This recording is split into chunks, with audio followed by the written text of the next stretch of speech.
In the previous video, we talked about how microorganisms are really important in causing food spoilage and causing disease as pathogens. But it wasn't really until the mid-1800s that we got an appreciation for the importance of microorganisms in those processes. So I wanted to do a really brief introduction to what people thought before we understood microorganisms. Because here it says people observed the results of microbial activity, but did not understand that microorganisms were involved. So people could see people getting sick. People saw food being spoiled, or could even make foods, but they didn't necessarily understand that microorganisms were involved. People passed down techniques for making fermented foods, wine, cheese, yogurt, etc. You could take a barrel, put some juice in it, seal it up, put it at a certain temperature, and that's how you got wine. But people didn't understand the mechanism of how that wine was made. People knew that people got sick. In fact, this is a plague doctor. It's a certain kind of costume that was worn during the Black Plague in the Middle Ages when people were getting the plague. And it was partially to be, scary, to ward off evil spirits or whatever, but also to protect the doctor somehow. But they really didn't know why people got these infectious diseases. They were attributed to bad air. You might have heard of miasma, or curses. You walk by the cemetery and you breathe bad air, or maybe you did something immoral or something and had a curse. So we didn't have a good understanding of how infectious disease was caused. And you can imagine, without the understanding of how it's caused, it's very hard to treat infectious disease. So here we are in the late 1600s, early 1700s. And this is where we want to tell the story of the discovery of microorganisms. Turns out, late 1600s, early 1700s, there was a Dutch draper, which is like a cloth merchant, and he was also a janitor, and his name was Antony van Leeuwenhoek, and he liked to grind glass lenses. Now, he had the experience of using lenses to look at fabric, but he started wondering, I wonder what's smaller than fabric. What is fabric made out of, or what, and so he started grinding lenses to look at smaller and smaller things.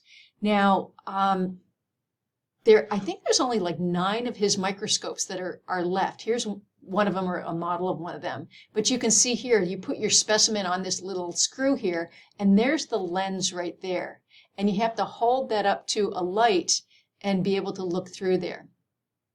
So he made these lenses, and we still don't know exactly all the techniques he used, but he was able to see really small things, and he actually saw microorganisms. And here's a drawing that shows some of his microorganisms that he saw: elongated ones, he saw round ones, he saw wiggly ones, and he saw some that moved from one place to another. So we're absolutely sure he was seeing microorganisms. And so this was really notable. It was something very surprising. He would look in all different things, just in water or foods or different things, stuff off your teeth, and he'd see these microorganisms. And lots of people looked at him and they said, yep, they're there. And they didn't really know what else to think about it. They didn't know what they were doing. And it kind of didn't really catch on that maybe we should be studying these things.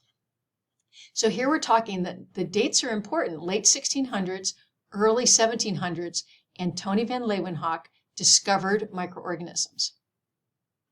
So here we are moving forward into about 1846. So we're talking almost 150 years later. And we have a physician named Ignaz Semmelweis. And he was Hungarian. And he noticed that he noticed in his hospital that there was a relatively high rate of death of women after they gave birth. And the women, got this thing they called puerperal fever. They didn't know what it was, and they didn't know how women got it. But maybe it's because they were scared, or maybe they, had sex, when they were not married or something like that. Something happened and they got this disease and they died. But in Semmelweis's hospital, there was also a section where women were women's babies were delivered by midwives. And what they found is the rate of death in those women was much lower. Now, the physicians in those days, they took pride in kind of having blood and having blood on their hands, having blood on their coats, because that was the sign of being a surgeon.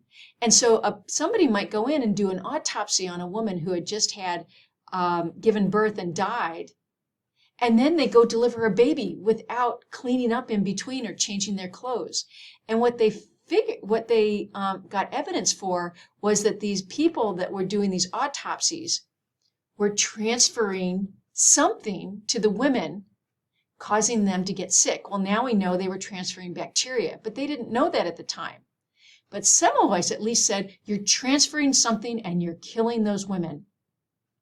And so he proposed that everybody wash their hands in this chlorinated lime water before they delivered babies. And they immediately saw a dramatic decrease in the numbers of deaths of women. Now, it was kind of funny because it was 1846 and it worked. Women weren't dying anymore. But Semmelweis made such a fuss about this that the doctors were feeling kind of upset, because Semmelweis is telling these doctors that they're killing these women. And he's telling them to wash their hands, but he doesn't really know what they're washing off. Just something that's causing this disease. And it just left people with a bad taste in their mouth. And even though it was working very well, the physicians didn't accept his technique wholeheartedly. Semmelweis was very distraught about the lack of acceptance of his hand washing procedure because he knew it worked. And he actually, left that hospital and didn't have a very good life after that. But if you go to Budapest in Hungary, you will see a very large statue of Semmelweis. And at the foot here are women with the babies that they have delivered. So eventually he did get recognized for being one of the first people to tell people to wash their hands to prevent people from getting sick. So look at that date there. We went from 1700, Leeuwenhoek discovered microorganisms. 1846, we still don't know why you would need to wash your hands after doing autopsies before you delivered babies. On comes a scientist named Louis Pasteur, and there were other scientists at the time too, but I'm trying to simplify this. But Louis Pasteur was one of the pioneers of something called the germ theory of disease. Look at the date, 1857. Here we are with Semmelweis, 1846. Louis Pasteur, 1857, 10 years later, he gets very compelling evidence and proposes the germ theory of disease. The germ theory of disease is the concept, the theory that microorganisms can cause infectious disease. And that is kind of surprising to me. Of microorganisms were discovered around 1700. It's taken like 157 years for people to start going, oh, those microorganisms are doing something really important. One of the things that they're doing is they're causing disease.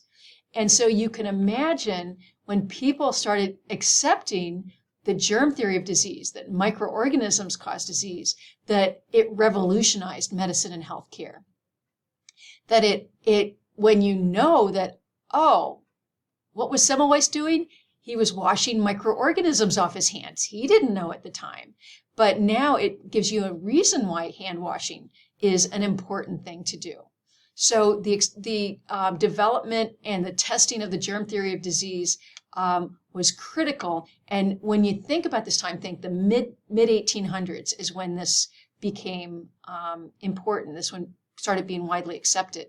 And this wasn't just accepted in medicine. I think people started understanding why does food spoil? Why do we get sick? Because of these microorganisms. So it gives you a whole new way to prevent disease.